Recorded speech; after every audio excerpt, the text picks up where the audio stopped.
Kyna Grubb is our next speaker. She's executive director of Rowan Helping Ministries here in Salisbury. She's a 1989 graduate of Catawba and a member of the Kettner School of Business Advisory Board. Kyna says that her senior year here, she was expecting her second child, who was actually born the week before finals.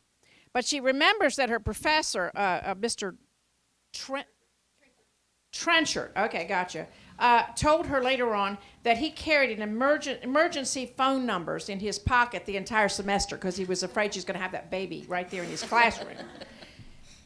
Kyna's going to talk about networking and mentoring in the workplace. Thank you, Kyna. And my professor, Dr. Hyatt, told me to always correct on my name, and it's Kyna. I also let him call me Kyna for 2 years, and at graduation he found out what my name was and fussed at me over it. So, and I've met you 3 times, and I called, so you didn't correct me soon enough. I didn't hear you call me before, so I'm sorry. Okay, sorry about that. No, that's perfectly all right. It looks like Kyna, but it's Kyna. My topic is networking and finding a mentor, and and I think Mona has already said it, is get a mentor. One of the things that women don't do a good job of is helping other women. And when I started in public accounting in '89, it was largely a man's world. There was one female partner in our firm that I was in, and she looked like a man. And she dressed like a man. And she was older, and I assume, because she didn't speak to any of the juniors, that she had to be a man to be there. But when I was coming along, there were men and there were women in the lower levels of management and the rookies. But early on, I was mentored more by the men in the organization than the women. And I remember, and the structure of public accounting has mentoring built into it, which made it great for learning from someone else who's learned from someone, and they bring you along sort of through a defined career path. But I had a partner who would sit down and go over things with me or suggest things about the way that I audited. I had a guy, he's now a senior partner in the firm, but at the time he was 6 months ahead of me, who would find technical things that I would need to read and put them on my desk. And he took those opportunities to mentor.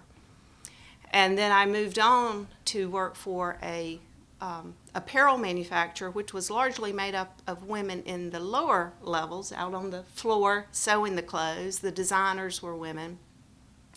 But the most I ever got from women in that firm was, you need to wear your skirt above your knee and those shoes don't look good, and put your lipstick on. But I did get mentoring from some of the men, and they instituted and while I was there, it had a real strong management, which was Milliken management. If you know Milliken management, they're very intense. But they brought in the Stephen Covey 7 Habits. And through that, there was a lot of training around how to be effective leaders, how to effectively work with people, to seek first to understand. And I saw a real culture change happening in that environment, but very little females helping females. Now that changed at Food Line, because by the time I got to Food Line, there were many women in leadership roles there. But the best thing that you could ever do is to find a mentor, male or female. It would be great to find a female willing to mentor you, and start to learn, listen, like Karen said. Spend a lot of time listening early on in your career. You may think you know all the answers, and I strongly encourage you to share your ideas, but listen. There's a lot to be learned from the people who have gone before you. I remember a lady who did mentor me. She had no college education, but she had gone through the School of Hard Knocks. And she was very effective at leading other women. And she passed away of cancer while we were working together, and so I lost her as a mentor. but to also be a mentor. One of the things I think women need to know is mentoring, networking at work is not gossiping. It is not talking bad about the boss. It is affirming others. It's helping others succeed, and it's celebrating people's successes. We call the folks who gossip pot stirrers, and as we would sit around and go, okay, well, they're a pot stirrer. We don't want them moving up, or we need to find them more to do because they don't have enough to do. So networking and pot stirring are not the same thing. But networking does help you get connected. And let me tell you about what I've been doing lately. I've recently come to a new position. I've been at Rowan Helping Ministries for 3 years as the executive director. And in that role, I went from corporate world to nonprofit world, which is a different world. I'm not selling anything. I'm now asking for support. And my last job at Food Line was actually their philanthropy. I gave away their money, and now I'm asking for money.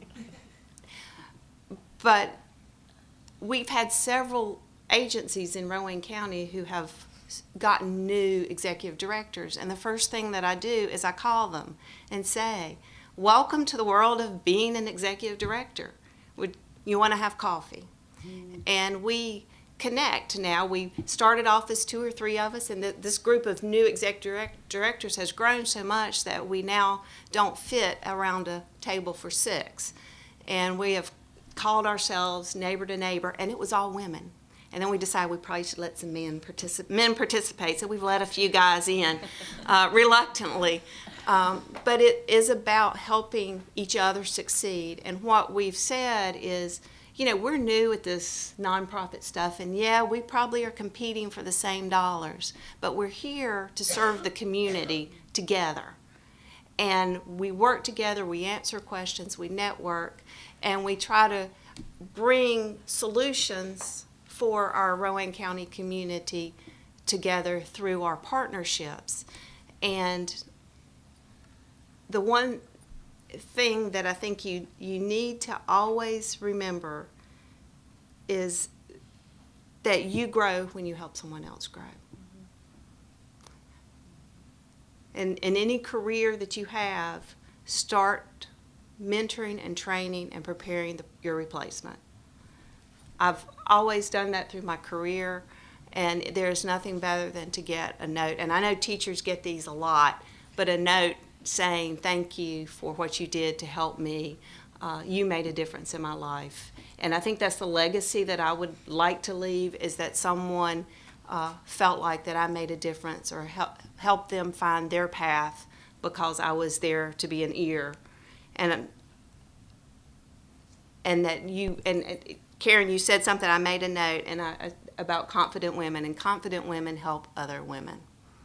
And there is no time for catcalling and backbiting, all that stuff that goes on. And I remember being in a meeting with my boss. He was a guy, and I was having a conflict with a woman in the office, and I was her boss, but all of a sudden we just seemed to be in conflict. And he said, well, do I need to put you in a bowl of Jell-O and give you a bat? I mean, it was just some awful.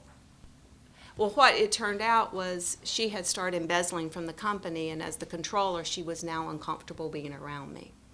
But we didn't get there right away because we had to get through are they being bitter because they're women? Mm-hmm. And so that is the one thing. The 2 things is help other women succeed, affirm them, and also find someone that you respect and ask them for a formal mentoring relationship. But anyway, I couldn't say enough about how important it is to support each other in your career journeys. Thank you.